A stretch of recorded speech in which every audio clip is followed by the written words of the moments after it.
everybody, it's Gary and Kelly with Maximize Mental Health here for your Mental Health Minute. It may look like we're getting ready to prepare a snack. I'm not sure what kind of snack that would be, but we're actually wanting to talk to you today about some foods that are good for your brain health. So just in our Mental Health Minute series and trying to destroy the stigma with mental health conversations and things, just a practical tip of the day of what can we eat? What can we put in our diet to increase our mental health? And Gary's got a couple of his favorites over here. I think I'll let him introduce first. I hope you like blueberries because your brain likes blueberries. I get a little panicky, if I can confess that, if we get low and we need to run to Costco or whatever to get us another big bag of frozen blueberries, because these are an important brain food. Lots of good stuff in them. I'm not going to go into all those details, but just think of that. Blueberries are good for your brain. What do you want to share? To go along with blueberries, I mean, sometimes I like to throw some blueberries and some of these walnuts, like in a bowl of oatmeal or maybe some yogurt or something. Walnuts aren't my favorite nut, but I always keep a bag of them in the freezer. I tend to like them better frozen. I don't know why that is. But they're really good for your brain. They even kind of look like your brain, so it's easy to remember, but lots of healthy fats in there, and that's just another really great brain food that you could add into your diet. And I have allergies with most nuts, and so I have to compensate, find other foods that will meet those needs.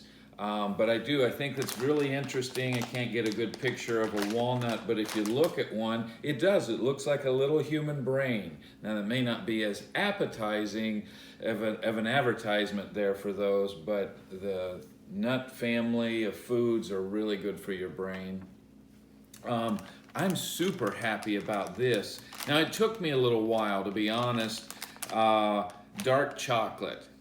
I loved milk chocolate, but all the sugar and all that, and it took me a little while, but now some dark chocolate has become a great snack, and it's got great stuff in it for your brain. One of the catchwords, antioxidants, things that as we're getting older, we don't want to speed that process up. These kind of foods really help rejuvenate and repair and heal us and keep us on a good path in our health for our body and our brains. Yeah, and this bag we have here, it's just they're just chocolate chips, but Lily's is a great brand if you're trying to watch your sugar intake. There's no sugar in these. They make bars and the chips there for baking, but Lily's is a good thing that we try to keep in our house as well. Additionally, fish. This is just a frozen fillet. This happens to be mahi-mahi, but we eat a lot of salmon in our house as well. We eat it enough that I'm out of it. So, but fish is so good for your brain. The omega-3s in fish, it's a great thing to add to your diet if you're just looking for a little brain boost and things like that. And I threw some eggs in here too, because with the seasonal changes, and we just did the time change. Most states just did the time change, so it's getting darker earlier, and vitamin D becomes really, really important this time of year when we're not getting outside as much. The sun is down by the time we got out of work, and eggs as well is a really good source of vitamin D, and those are a good healthy snack for you. We don't just eat them for breakfast. Sometimes we just have hard-boiled eggs in the fridge, so after workout we can grab a healthy snack. So hope this is helpful to you guys. Just kind of a random look at some foods that we keep in our house that we know are good for our brains and good for our mental health, and just encourage you guys to have a healthy snack today. Thanks, guys. We'll see you later. Bye-bye.